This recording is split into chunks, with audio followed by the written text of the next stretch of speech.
और सबसे पहले नीम करौली महाराज को जो जाना माना चर्चित व्यक्ति थे वो स्टीव जॉब्स ही थे।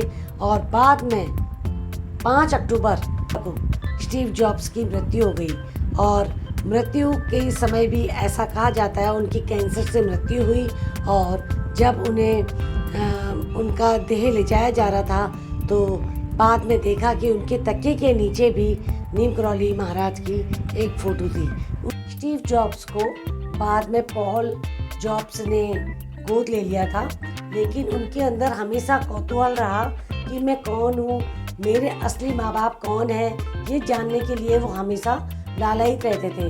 तो इसी आध्यात्मिकता को पाने के लिए, स्पिरिचुअल ज्ञान को पाने के लिए, दोस्तों नमस्कार। जहाँ तक मैंने आपको नीम करौली महाराज जी के चमत्कारों यानी सिद्धियों के बारे में बताया, उसी में से यहाँ पर जो कैची धाम मंदिर में सबसे जाने माने प्रसिद्ध व्यक्ति जो थे उनमें सबसे पहला नाम आता है स्टीव जॉब्स का। स्टीव जॉब्स जो थे आध्यात्मिक खोज के लिए, स्पिरिचुअली यानी अपनी को जानने के लिए, मैं कौन हूँ, मेरा जन्म कैसे हुआ, कहाँ हुआ, इसकी सत्यता की जानने के लिए उन्हें सच्चे गुरु की तलाश थी। उस गुरु की तलाश करते करते वो भारत में आए। वो भी उनके एक दोस्त ने बताया जो कि पहले नीम करौली बाबा महाराज के साथ ही रहते थे। स्टीव जॉब्स के उस दोस्त का नाम था रॉबर्ट फ्रीडलैंड और रॉबर्ट ने ही जो है स्टीव जॉब्स को भारत आकर नीम करौली बाबा महाराज से मिलने के लिए प्रेरित करा। लेकिन जब स्टीव जॉब्स वहाँ कैची धाम पहुँचे, नीम करौली बाबा महाराज के पास पहुँचे, तो उन्हें बाबा जी के दर्शन नहीं हुए क्योंकि वो पहुँचे थे 1974 में, और जबकि 1973 में ही बाबा जी ने अपना देह त्याग दिया था। ऐसा कहा जाता है कि बचपन में ही इनके माता पिता ने इन्हें अनाथालय में छोड़ दिया था और वहीं से पॉल जॉब्स ने इन्हें गोद लिया। और इनके पिता की एक छोटी सी गैराज थी, बहुत ही गरीबी में इनके दिन कट रहे थे, लेकिन इनके अंदर उत्सुकता थी कि मैं कौन हूँ, कहाँ से आया हूँ, मेरे माता पिता कौन हैं। तो इसी बेचैनी को दूर करने के लिए इनके दोस्त जो रॉबर्ट फ्रीडलैंड थे, उन्होंने इनकी जिज्ञासा को शांत करने के लिए भारत में आने की सलाह दी और उन्होंने कहा वहाँ पर एक गुरु नीम करौली बाबा महाराज के आप दर्शन कीजिए। उन्हीं से प्रेरित होकर जो वो भारत आए।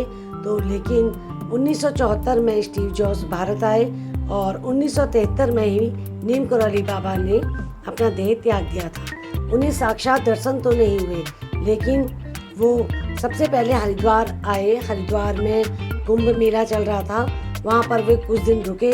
उसके बाद वो सीधे, जब कैची धाम उन्हें दर्शन नहीं हुए बाबा जी के, तो सीधे नैनीताल चले गए और नैनीताल में कुछ दिन उन्होंने वहाँ विश्राम करा। उसके बाद वो फिर से नीम करौली बाबा महाराज के पास आए, मतलब उनके मंदिर में रुके और वहाँ पर उन्होंने जो उनकी कहानियाँ सुनी और उन्हें एक सच्चे गुरु के रूप में अपने आत्मा से उनका साक्षात्कार हुआ। गुरु महाराज की आत्मा से स्टीव जॉब का ऐसा साक्षात्कार हुआ कि उनकी आस्था गुरु महाराज पर बढ़ गई। स्टीव जॉब्स जो है सच्चे मन से गुरु महाराज की भक्ति करने लगे और उन्हें जो है जो उन्हें प्राप्त करना था, यानी उन्हें ये विश्वास हो गया ये कोई सिद्धि पुरुष है और उनके वो जो है भक्ति तो करते थे, साथ ही वो उनका बहुत अच्छी तरह से ध्यान करने लगे और उन्हीं का लिया हुआ ज्ञान जो है लेकर वो फिर से अमेरिका गए। लेकिन जब वो अमेरिका वापस लौटे तो वो बिल्कुल बदल चुके थे और केवल 7 महीने ही वो भारत में रहे। जब वो अमेरिका पहुंचे तो उनकी माँ ने भी उन्हें पहचाना नहीं, यानी उनमें इतना ज़्यादा बदलाव हो गया था। ये सिद्ध महाराज जो हमारे नीम करौली बाबा जी हैं, उनकी सिद्धि स्टीव जॉब्स में इस कदर आ गई थी। वो गरीबी में पला हुआ स्टीव जॉब्स ने जैसे ही आए, उन्हें ये पता था कि नीम करौली बाबा जो है सेब बहुत पसंद करते हैं। ये एक मान्यता थी, ये कहा जाता है। तो उन्हीं के नाम पर जो है उसने स्टीव जॉब्स ने एक कंपनी बनाई पहले छोटी कंपनी थी, लेकिन बाबा जी का चमत्कार कुछ ऐसा हुआ, जैसे ही नीम करौली बाबा जी के स्टीव जॉब्स को दर्शन हुए, उसकी कंपनियों ने बम्पर उन्नति कर दी और पूरी दुनिया में दौलत और शोहरत दोनों ही स्टीव जॉब्स को प्राप्त हुई। तो मेरा अगला वीडियो ज़रूर देखिए और बोलो नीम करौली महाराज की जय हो।